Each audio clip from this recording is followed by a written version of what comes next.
America, a pretty great country until the commies ruined everything.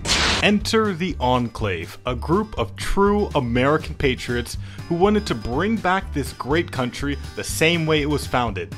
Genocide. Now, after being cancelled in the wasteland for the crime of loving America, they are scattered across the West, hunted down by woke leftists. But fortunately, all is not lost, because in Enclave Reborn Redux, which is a sub-mod of Old World Blues, you can play as the Enclave and bring this great nation back, though some war crimes may be required. So in the beginning, we have focuses that give me events to decide what extra stuff I want to start off with, and because I love myself and respect my time, I'm going to make this very difficult by selecting none of the above.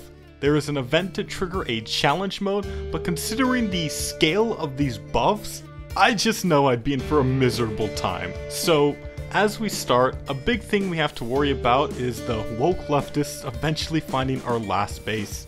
So we gotta pay off their scouts to look the other way. Early in the game, we choose what direction we want the Enclave to go in, Purity or Reformer.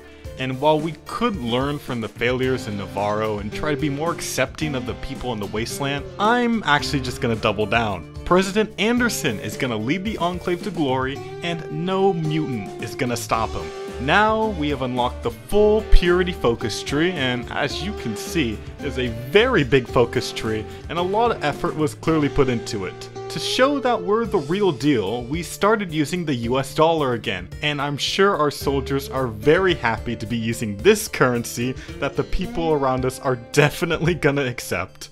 To help us get stronger, President Anderson decided it was a good call to make an official Enclave radio station, which starts off by telling everyone our exact location. Fortunately, everyone just ignores us doxing ourselves, and we take care of any officials in our government that stand against Anderson's agenda. We need to look outwards because there's only so much we can do from this military base.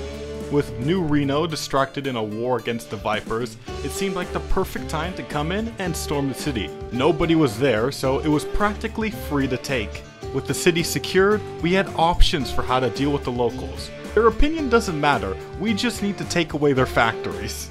Vault City was next on the list because they have a lot of resources we needed to make power armor, and while they tried to fight me, their 10mm pistols really don't do anything against high tier power armor. I could actually get a core in Vault City, which would be very useful to me since manpower is always going to be a struggle for the purist. I swallowed up more of the surrounding tribes, taking advantage of my air power by just dropping on their capitals.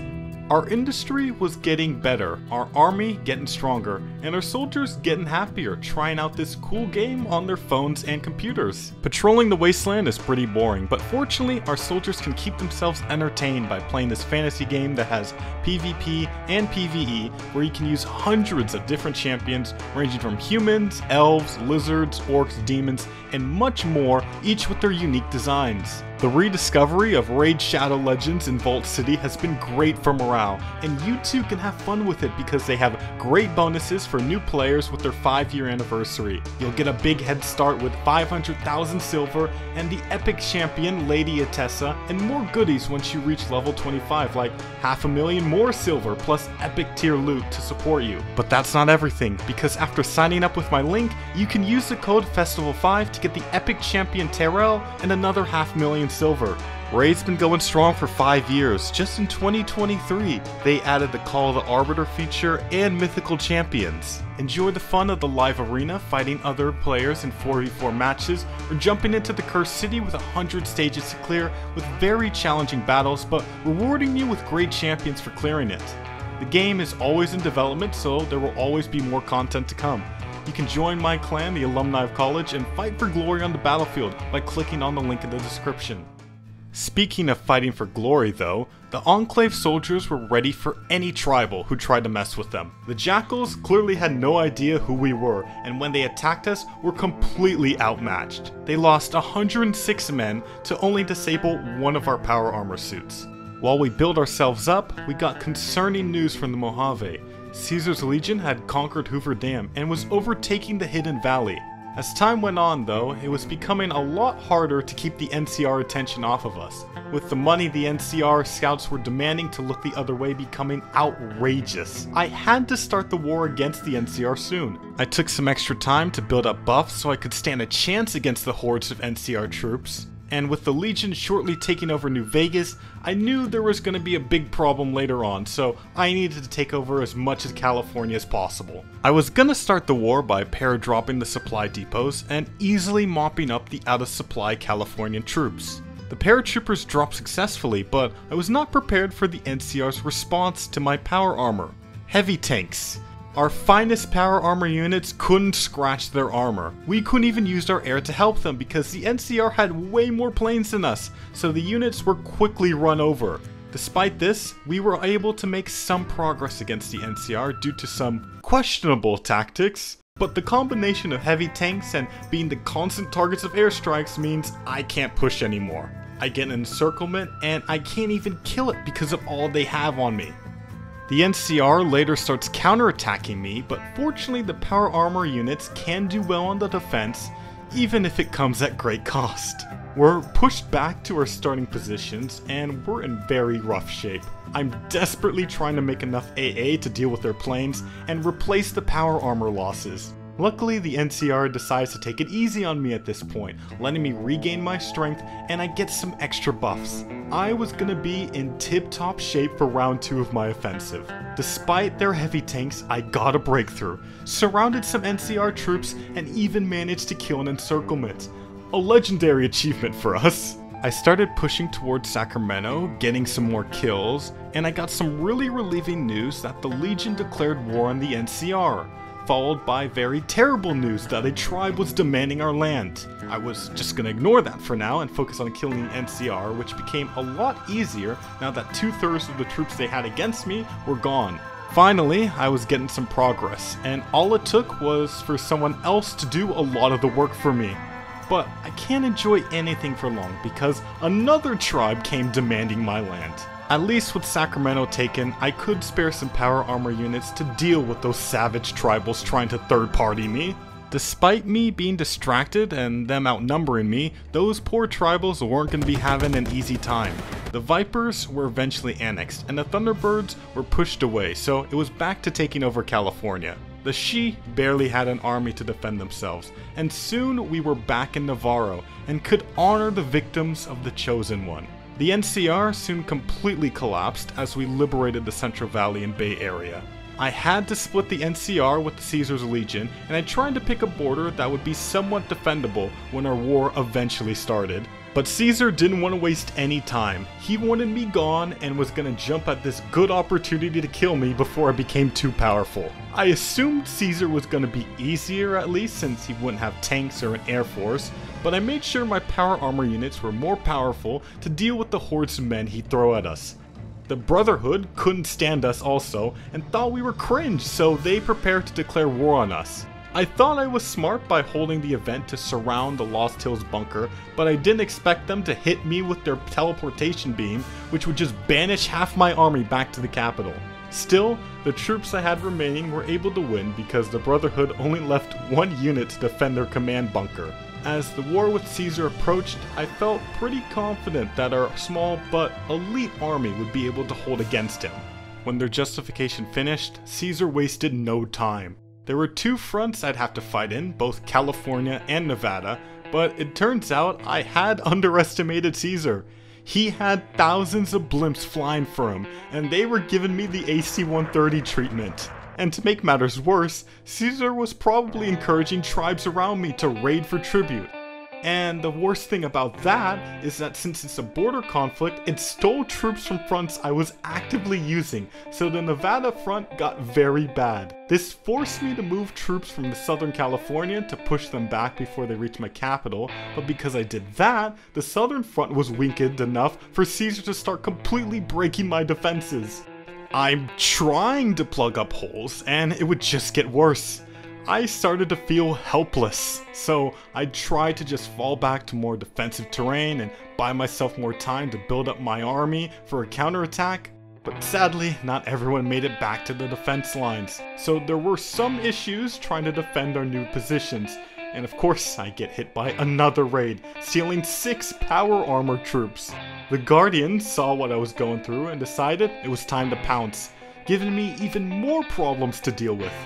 I was at my limit at this point, but for some reason I just kept playing, thinking that maybe if I endured, I'd come back. Things would get worse before they got better though. The Legion invaded Sacramento, and with that, I pretty much had to abandon the Central Valley. But while California is falling, I'm actually finding hope in Nevada. I'm able to kill the Guardians and free up a bunch of power armor units to fight in California. But the AI did something kinda smart.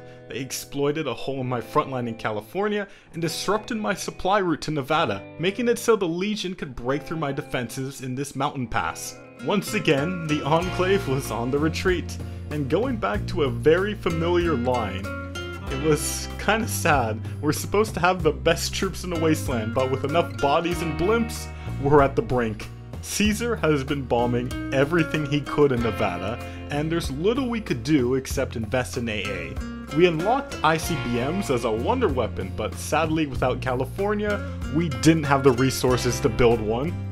Over time, my AA did grind Caesar's blimps down, and I got the forces together to attempt a counterattack to retake Nevada. The combined power of all the advanced power armor was too much for Caesar's hordes to handle, and many ended up cut off from the main army in California. This was the first time it felt like I had made a dent in Caesar's army. 2 years of fighting, and they lost 211,000 men, but still over 400 divisions. Still, this felt like the beginning of the end for Caesar, because when the masses of power armor were focused on an objective, Caesar couldn't stop me. We broke back into the Central Valley despite the blimp's best efforts to stop me, and within weeks we were back in Reading, cutting off another Legion army. Once that was cleaned up, the next stop would be Navarro, but despite my successes in Northern California, the Legion would remind me that they still had claws, with very annoying naval invasions. Their units could never beat mine, but they would definitely swarm me enough to stop all my momentum. They only delayed the inevitable. I would liberate Navarro, and San Francisco would be next. We had the Legion in full retreat as we fought through the Bay Area, and I figured it would be safe enough at this point to make Navarro our new capital because there was no chance Caesar was coming back here.